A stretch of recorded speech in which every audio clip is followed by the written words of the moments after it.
Dear audience, প্রকাশকাল সহ কয়েকটি গুরুত্বপূর্ণ পত্রপত্রিকার পার্ট 6। আঙ্গুর পত্রিকা কিশোর পত্রিকা, এটি কিশোর মাসিক পত্রিকা, 1920 সালে প্রকাশিত হয় মোহাম্মদ শহীদুল্লাহর সম্পাদনায়। মুসলিম ভারত খুবই গুরুত্বপূর্ণ, 1920 সালে প্রকাশিত হয় মোজাম্মেল হকের সম্পাদনায়।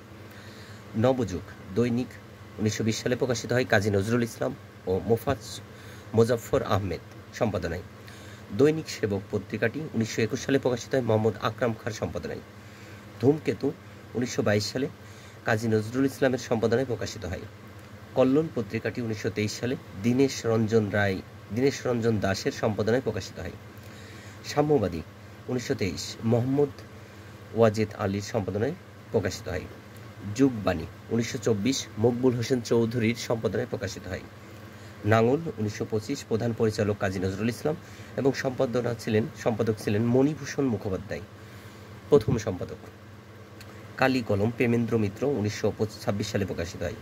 কালী কলম প্রেমেন্দ্র মিত্র 1926 সালে প্রকাশিত হয়।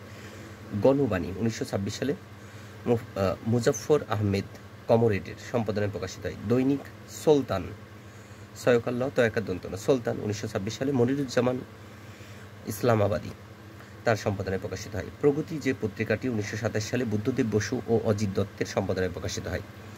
শিখা পত্রিকাটি আবুল হোসেন 1927 সালে প্রকাশিত হয়। নওরোজ 1927 সালে মোহাম্মদ আফজাল উল হক সম্পাদনায় প্রকাশিত হয়। Thank you viewers.